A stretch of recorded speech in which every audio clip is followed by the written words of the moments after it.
Welcome to Rebel Traveler, where education meets adventure. This is the story of a mom and her two girls unschooling and their travels on the road. Welcome back, guys. This is Stacy, the mom on rebeltraveler.com, and today I wanted to talk with you guys about how we homeschool. So we do not get to travel full time, so we travel part-time, which means that the times that we're home, we do participate in some classes and activities and things like that. And then the time that we're on the road, we do something that I love to call road schooling. But in between all of that, whether we're traveling or home or somewhere in between, we do have that are workbook based. For the most part, we would consider ourselves almost unschoolers, which means that we let our kids kind of guide us in what their interests are and try to embrace that and encourage that and foster those interests. I will drop a link below in the comments to the blog entry all about unschooling so you can understand that completely. In addition, I will also drop a link to road schooling so that way you can have a better idea as to what that is as well.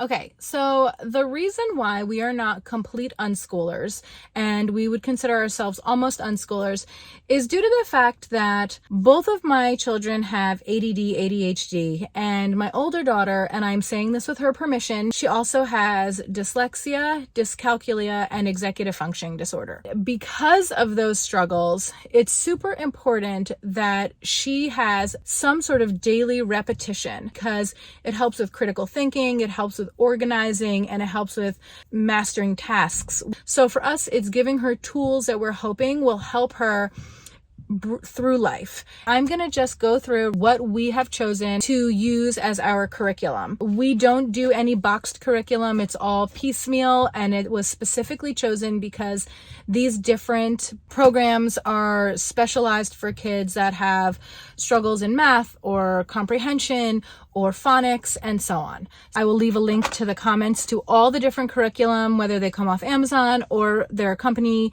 that has their own website, so that way people are welcome to take a look at them for themselves. So we use Matthew C for both of our girls. Luca is in Alpha. Here's some of her beautiful little drawings. The reason why I really like this program is that I'm not a math whiz, and I don't know that I would feel comfortable trying to explain math without some sort of guidance. So what I really love about Matthew C is that it comes with a parent workbook, so that way it can guide you through each lesson if you need it.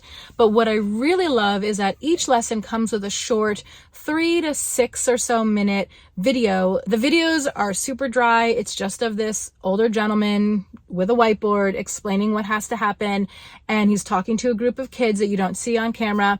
But it helps because I watch the video along with my girls for each lesson, and then I have an idea as to what's going on and I can help guide them. The other reason why I really like Matthew C is that they have a support system that you can send an email or give a call, go over any struggles that you're having with your children. Also chose it for the style of math curriculum that they follow. So Matthew C follows a mastery style math, which is where you master a certain topic, and once you've mastered it, you move on to the next. Also, I love it that each lesson is broken down into 7 sheets. You can choose to do some of the enrichment sheets or not. You kind of know your kid best. You know if they have to do 1 sheet a day, 2 sheets a day, if they can skip a sheet, if they've mastered that even off of day 1, 2, or 3, and so on. Also, the other thing that I love about Matthew C is that their philosophy is math should not take any more than 10 to 15 minutes a day. After that, if your kid isn't getting it, say, no worries, we'll finish it tomorrow. Matthew C also uses the whole build it, write it, say it method. So they want you to build it, and we use manipulatives that they come with.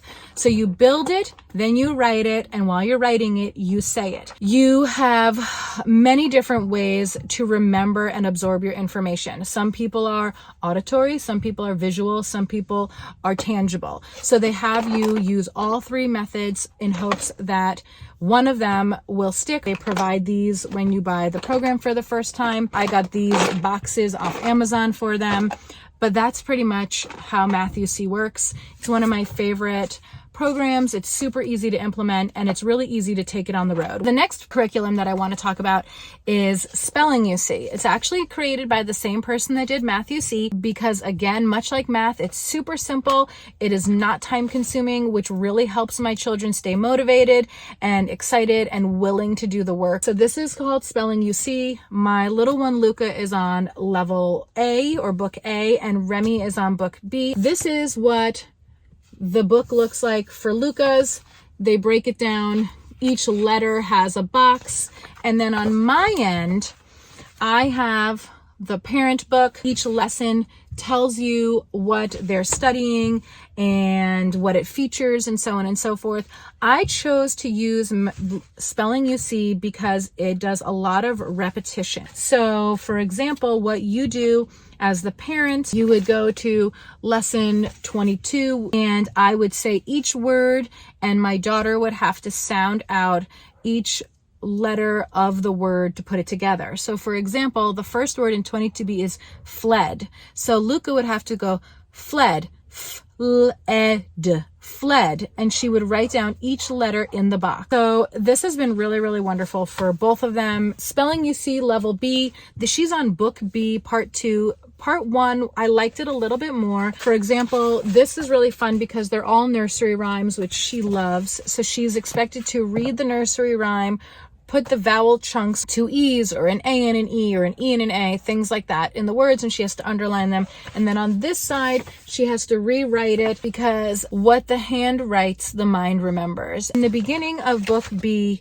they did a combination of the muscle memory and the little nursery rhymes plus me doing some dictation to them. So we will have to see because we're pretty early on in this one. Next curriculum is the new addition to our repertoire for the year, and I am super excited about this. I actually really like doing it. It's super fun.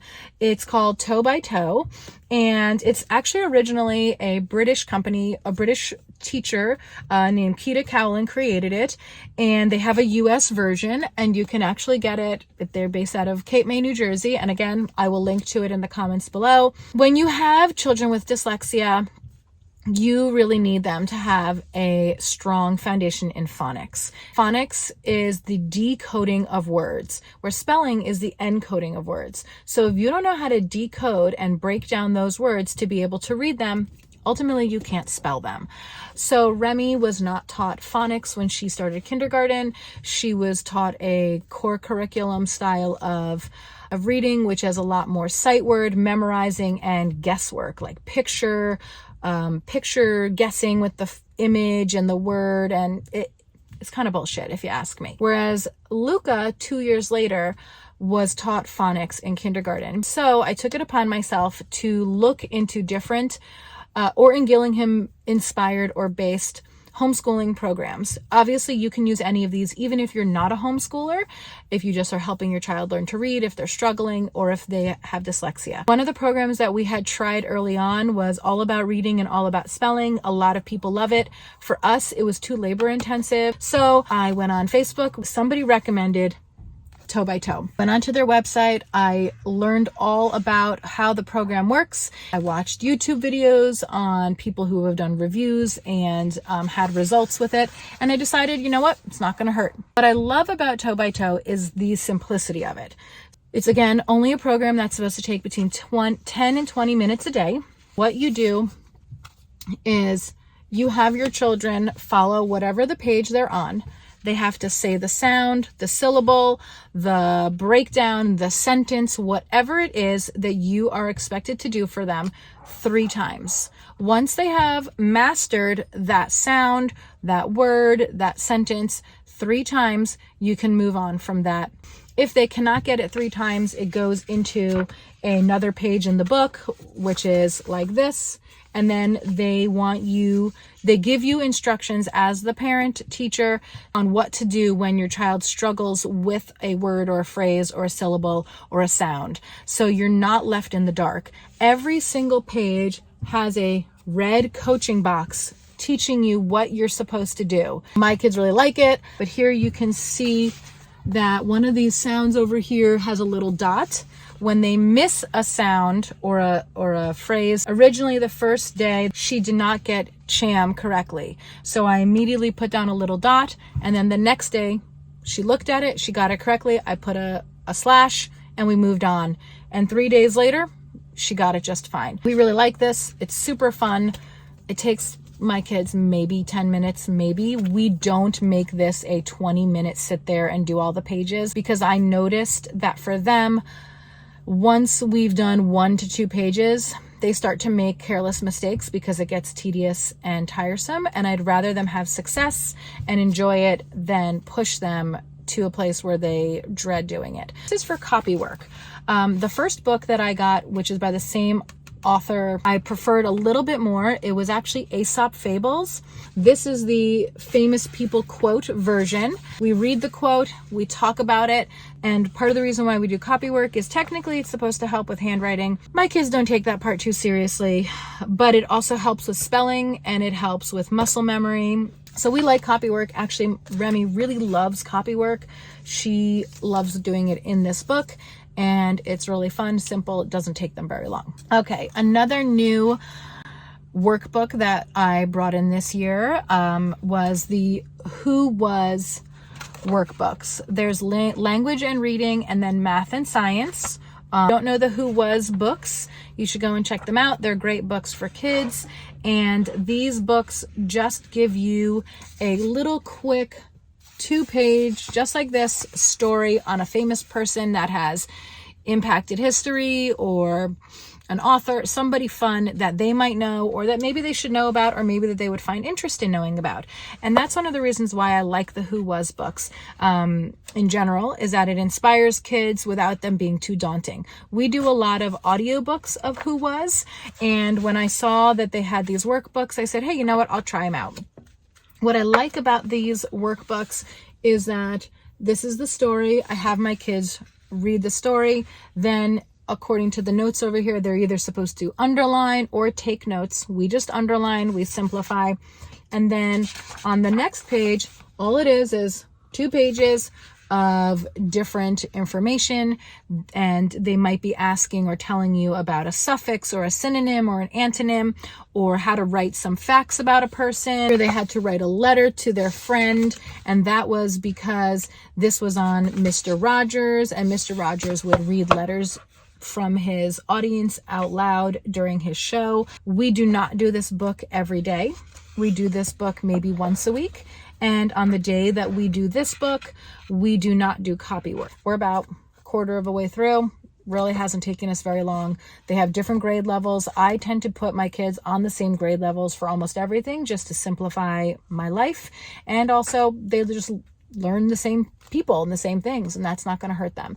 I would assume that as the grade levels go up, that the books maybe are a little bit more difficult or have different topics, so on and so forth. So we just started at grade 2, and we'll do the science and math one and see what that brings and who they talk about, and then we'll go from there and see if they enjoy it. So last but not least, I wanted to share with everybody how we will be taking these notebooks with us on the road.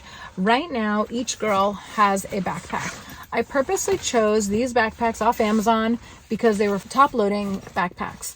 What I liked about them is that they sit pretty well upright, and that you take everything out of the top. It was to combine all of their schoolwork into one backpack, going to live underneath the table of the dinette, and when we do work, we'll just slide it out, pull out what we need, and put it back. Then my other daughter has the same backpack in a different pattern, and that's going to be their toy backpack. It doesn't take a long time for them to do it. They love the one-on-one time with me. If I'm sitting with them, they're happy. All the rest of their learning is through play, through interest, through adventures, through experiences. And that's where the road schooling and the unschooling come into it. So that's how we do our curriculum, whether it's in the house or on the road. Hope you enjoyed the video. Hope you found it helpful. If you have any questions, leave them in the comments below. Subscribe. See you next time, hopefully out there on the road. Bye, guys.